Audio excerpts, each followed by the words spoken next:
It's good, y'all. It's Classic MMA. Today I'll be going over UFC fighters that need to change weight classes. So basically, guys that are maybe having a tough stretch in their current weight class, but are, they're around the top of the division, but if they moved up, they might be championship level. So starting off, I'm not going to do this weight class by weight class because tell me who a light heavyweight could possibly need to move up to heavyweight. Like, I can't think of anyone, so we're just going to do this mostly low. Oh, this is mostly lower weight class guys, so let's get into it. Brandon Royval. So Royval's coming off two losses, one by decision to Joshua Van, where he did get dropped pretty brutally at the end, but before that was a really competitive fight. And then one by first round KO to Manel Kopp, which Manel Kopp just striking wizard, crazy KO power for flyweight, which aren't bad losses. And now the problem with that though is now Royval's pretty much out of the flyweight title picture. I mean, he has like three losses to Pantoja. He has a loss to Van, a KO loss to Kopp. Like and I also think there are other guys in the rankings that beat him. Like if a Tyro rematch happens, I might favor Tyro. Like I'm trying to think who else would beat him? Honestly, Charles Johnson. I mean, I know he just got chinned, but like he might be a bad matchup for Royval even. Like Kyoji Horiguchi would beat the brakes off Royval respectfully. Like I just think flyweight might not be it anymore. And Royval himself has talked about moving up, saying how the weight cut's getting harder for him. Because he's like a 5'8", 5'9" bantamweight. Like he is pretty huge. Like he's really tall for the weight class, or not bantamweight. I mean flyweight. And honestly, I agree. I think he should honestly move up. I think Royval's pressure heavy, chaotic style with his volume and insane cardio could make him a nightmare for a lot of top 10 bantamweights. Because a lot of these guys don't have the best cardio. Umar, even Suga at moments. Like a lot of these guys don't have the best cardio. Vinicius Oliveira we just saw last week, and I love the guy, but. And I think some favorable matchups, guys, he could beat. Like I'd say the top four best fighters he could beat is probably Sean O'Malley. I think he I might be crazy, but maybe Sean O'Malley just holds him. But I feel like Sean O'Malley kind of breaks the pressure. Like I feel like if Royval was just walking him down, shooting double legs, throwing his volume out on O'Malley, getting in O'Malley's face, kind of like what Song Yudong is doing, but like a 10 times higher level. I think Royval could low-key smoke O'Malley if he moved up. Number five, Song Yudong. Honestly, Song Yudong, he's good, but he is a bit overrated in my opinion. Like I think, you know, he's a blockhead that walks you down. His best win's Henry Cejudo. I mean, he's not even really that high output though. He just kind of walks you down menacingly, throws some bombs, eats some bombs. Like he's not particularly skilled to say the least. Like I think Royval would do pretty good in a matchup against him. Probably win by decision. Eamon Zahabo. Oh, please make this fight. Royval, if you move up, you need to be booked against Eamon Zahabo. Get rid of Eamon Zahabi for all of us, please. We're tired of the old man. Royval would beat the living. Yeah, he would destroy Eamon Zahabi.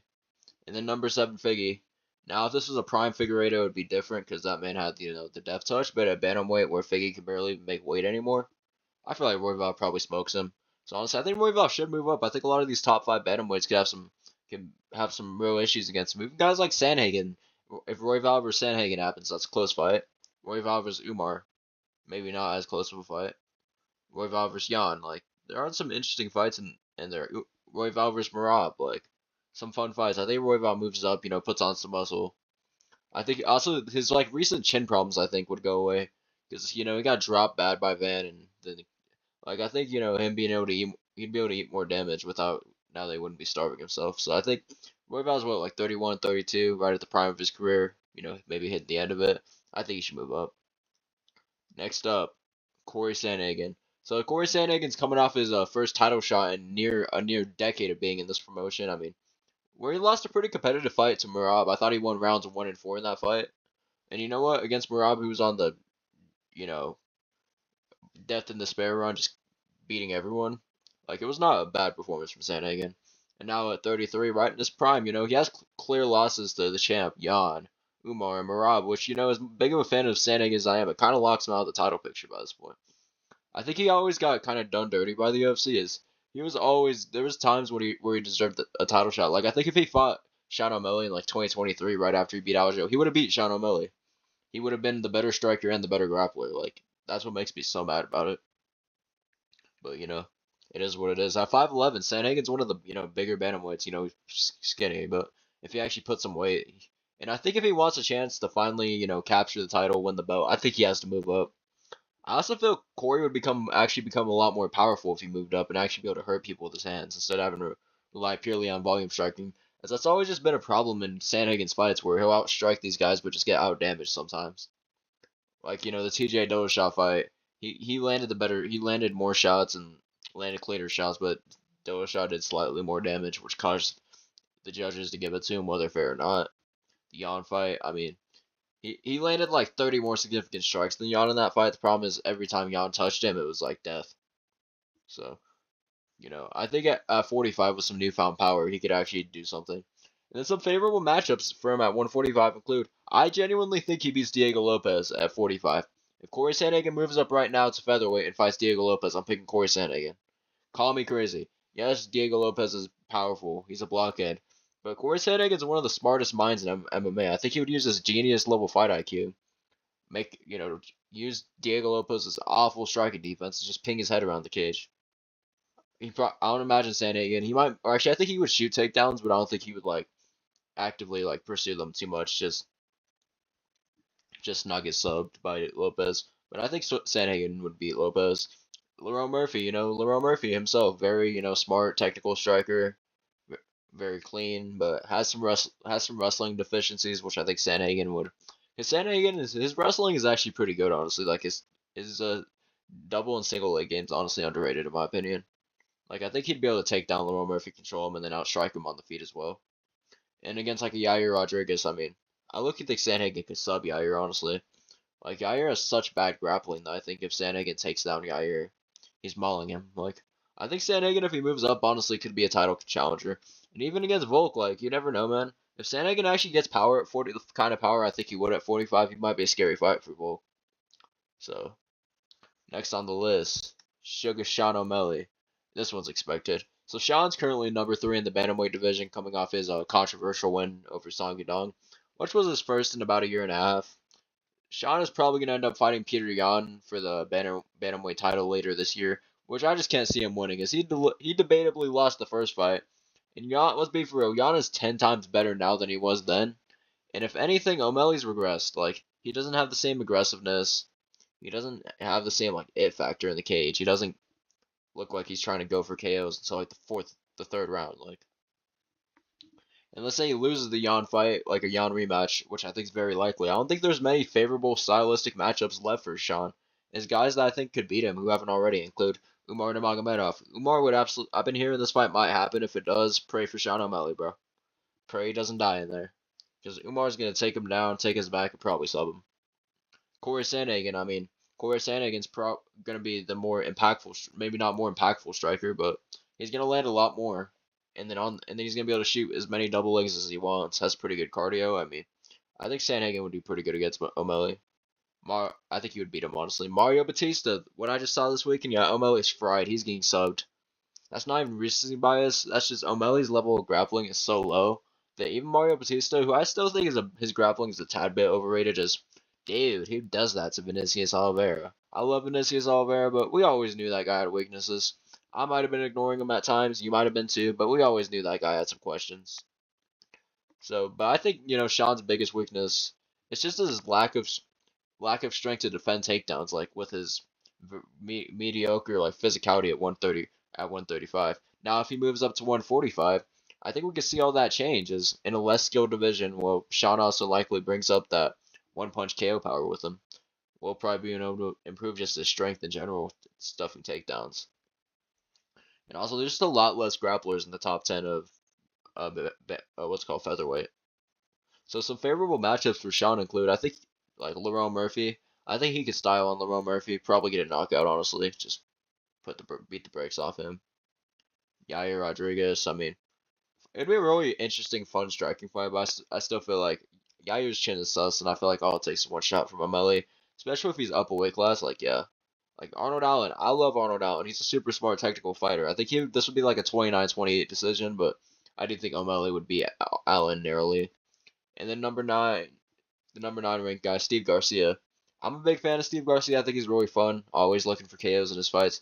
But I feel O'Malley would be able to see the holes in his striking game and probably counter him and find a nasty KO. I think O'Malley would honestly be pretty good at 45, though. I do think he should move up if he doesn't win the bantamweight title against Yan. Or let's say if that Umar fight actually happens, then and he loses that fight, I think he should move up. Next up, Arnold Allen. So Arnold Allen's currently coming off that close loss to Gene Silva, where the fight was very competitive. He just wasn't able to cause the damage Silva did to win the fight. Allen himself has recently said that he's been considering moving up to lightweight as he's struggling to make the weight, and it's part of the reason he's so inactive. Like besides just the injuries, of course, like he's like a what five he's a 5'11" or 6 feet tall featherweight who's just way too big for his division, and you can tell by this point. It used to be easier for him to make weight, but now that he's 31, now that he's in the prime of his career, it's just a lot harder for him to make that weight. And if Allen moves up, I think his very high level like skill, because we know he's one of the most pure like skilled featherweights on the planet, and I think he could hold up, and he would get more KO power, just like Dustin and Max did when they moved up. Like I think and also I mean it's a good thing to do. 45ers moving up to 55 usually goes well.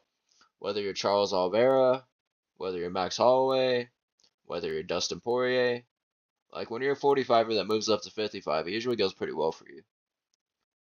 Even what Moicano had a bit of a career comeback, like, and then some favorable matchups at 155 include, I think, the number one ranked guy right now, Justin Gaethje, doesn't deserve it by the way, but I think Allen would beat the brakes off Gaethje. Gaethje just looks so bad in his last fight against Pimblett. Like he won because Pimblett's genuinely an awful striker, but against someone who's smart, technical, composed like Allen, I think he would beat the brakes off Gaethje, especially with his newfound power. Number 5, BSD. I think Allen's smart enough. He has very good game planning, has a good team behind him in the UK, where I think that against someone like BSD, he'd be able to take advantage of his bad striking defense and hot take, maybe even knock him out. Like, call me crazy, but number 6, Paddy Pimblett. We saw how bad Paddy's striking is, and no way he's shooting on Allen. Allen was stuffing takedowns from Movsar and making him look goofy in the grappling. Like, I think Allen would low-key beat the brakes off Paddy too. And then Gamrot. A more interesting fight is Gamrot has really high level wrestling, but no, I think without a BJJ threat, I think Allen would just beat. On the moments that is on the feet, Allen would make a big enough difference to be able to take the decision. So I think Allen would honestly be really good at 155. Like I hope this is the movie he makes next, because I think at the very least he could be like top 5. At featherweight, he's just kind of locked himself out of the title picture. Like what is he, 2-2 in his last 4 fights? I mean, 1-2 fights against what, Giga, and he might be 1-3 actually. Yeah, I think he's 1-3. Never mind, he's 1-3 in his last 4 fights because he beat Giga, lost to Mobzar, lost to Gene, and lost to Max. So yeah, I don't know. Allen, I do think I really do miss Allen though, so I hope he moves up. I think he'd be pretty successful there. And then Rafael Fiziev, that's our next guy. This is actually a guy I want to move down in weight instead of up. So Fiziev's coming off a loss to Mauricio Hufi, where he just looked outsized and kind of intimidated by Rufi's frame. Rufi just looked like a monster compared to him. And with that loss now, Fiziev is kind of stuck in a gatekeeper role, even though he's way too skilled for that, for being for real. Like, skill for skill, striking wise, he might be the most skilled striker at lightweight besides Elliot Taporia and Max, I'd argue. The problem is that skill for skill doesn't, win fights when you're smaller than everyone else. And a lot of young up and comers at lightweight I think beat Fiziev. Is most of these lightweights, they cut a ton of weight, they're huge, like a Faris Ziam. Ziam would probably dog walk Fiziev because Ziam's like a huge lightweight. Even a guy like Manuel Torres, really big, tall, welter or lightweight with a ton of power, I think he would chin Fiziev. Now, if Fiziev, moves down to featherweight, he wouldn't have such a bad size disadvantage, and his skill would still translate. As I promise you, he's as skilled as featherweight. So without the size disadvantages, here's some of the guys I think he beats at 45. Ooh, this is gonna be hot. Number 1, I think he beats Movsar. Call me crazy, but Fiziev's takedown defense is elite, bro. Like he has some of the best like single leg and double leg defense I've ever seen in the sport. Like the way he defended takedowns from Mateus Gamrot in that first round was low-key masterful. I can't even lie. And I just feel like Movsar wouldn't have nearly enough on the feet to offer Fiziev. I low-key think Fiziev schools Movsar if he moves down. Number 2, Diego Lopez. Diego Lopez, great BJJ. Not a great... Wouldn't be able to take Fiziev down, though. And on the feet, Lopez is getting light up. Like, Fiziev's cardio might be a concern in that fight, but I still feel like Fiziev would do enough damage to win a clear decision. Lerone Murphy, smart, technical striker, but hittable. And yeah, hittable, not going to bring an offensive wrestling game, and then just pure striking, Fizieve's going to beat him because that fight isn't going to the ground. And then Yair Rodriguez, he chins Yair. His speed would be way too much for Yair, and Yair's awful chin would definitely get to him there.